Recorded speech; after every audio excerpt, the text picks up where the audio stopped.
When it comes to The Bold and the Beautiful, every fan has their own opinion, and Soap Hub is no different.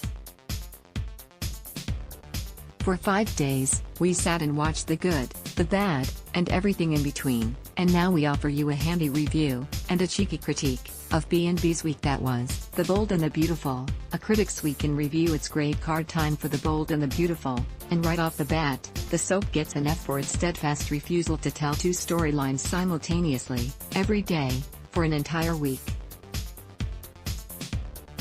This past week was wall-to-wall quarter, and everyone taking it upon themselves to tell Eric Forrester, John McCook, exactly what he should and shouldn't be doing with his own life.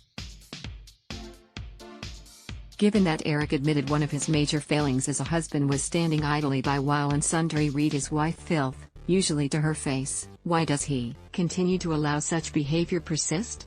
And by the by, we expect Brooke Logan Forrester, Catherine Kelly Lang, to act in such a manner, but not Katie Logan, Heather Tom.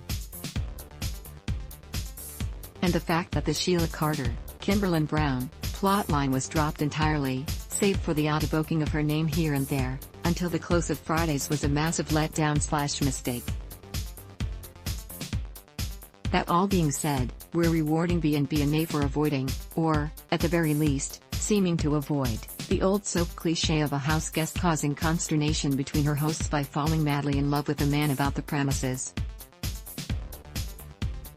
It sure did look like Paris Buckingham, Diamond White, was going to come between Steffy Forrester, Jacqueline McInnes Wood, and John Finnegan, Tanner Novlin, but now she's moving out of the cliff-top abode, which she never should have settled in the first place. We're also doling out a seat for all the potentially juicy stories that are just hanging out on the back burner, anxiously awaiting someone, anyone, in the writer's room to suddenly remember them and thrust them into the fore. Has become of Brooke's blink and you missed it desire to rule the Forrester creations roost with her hubby, Rich Forrester, Thorsten K. Ditto Katie and Bill Spencer's, Don Diamond, non-existent courtship, and the latter's non-existent, at least on-screen, character growth? And while their Monday night romp was indeed hot and heavy, Steffi and Finn's reconnection only served to make us ponder the state of their relationship. Legally speaking, was that marriage license ever filed? Also, we have to ask, aside from reminding viewers that characters other than Eric, Quinn Fuller Forrester, Rena Sofer, and the myriad of detractors exist, what purpose did Thomas Forrester, Matthew Atkinson, and Hope Logan Spencer's, Annika Noel, interaction serve? Is this a warning that the Bold and the Beautiful intend to once again explore the possibility of a Thomas/Hope pairing?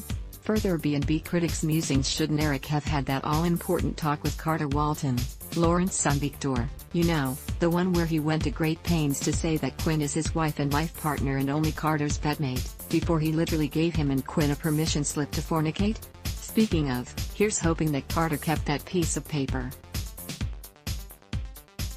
It's going to come in mighty handy in the aftermath of being caught Sands Street close by Justin Barber, Aaron D. Spears.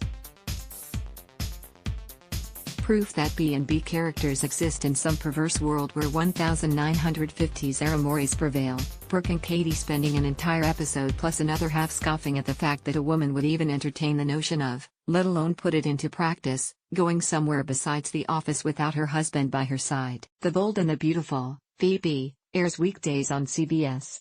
Check your local listings for airtimes. For more about what's coming up in Los Angeles, check out all the latest that's been posted on B&B Spoilers, and for an in-depth look at the show's history, click here. Adblock test, why?